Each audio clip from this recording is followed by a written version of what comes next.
One of the biggest fears in the economy right now is what's going on in Europe. Even if we can manage to muddle through in the U.S., could Europe bring us down? I'm here with Kathy Jones, who's head of fixed income at Charles Schwab. Can you give us your thoughts on what's happening there and what the outlook is? I've actually gotten a little bit more encouraged recently. Obviously, the big problem in Europe is too much debt and too little growth.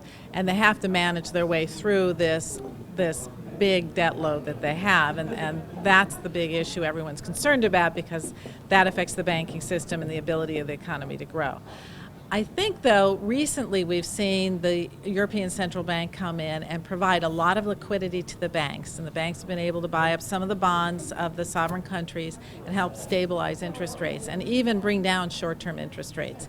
And that's a really good sign. Up until the end of last year, the European Central Bank really didn't make a lot of major moves to help.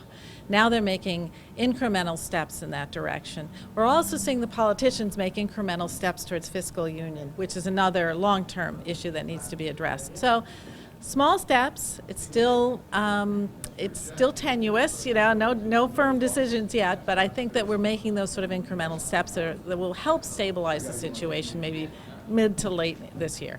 Now, you also made a comment that you said Greece might not make it. Can you explain what you meant by that and then what the fallout would be? Well, what I meant by Greece won't make it is I do think they have to restructure their debt. I don't think that they're in a territory where they can service that debt over the long run. They can't afford to pay the interest. They can't afford to pay the interest because if you look at where short-term yields are in Greece, they're really high, and they need to roll over their debt, et cetera, and the economy's in a deep recession. So I think Greece will have to restructure their debt. I think that that's well understood in the market by now.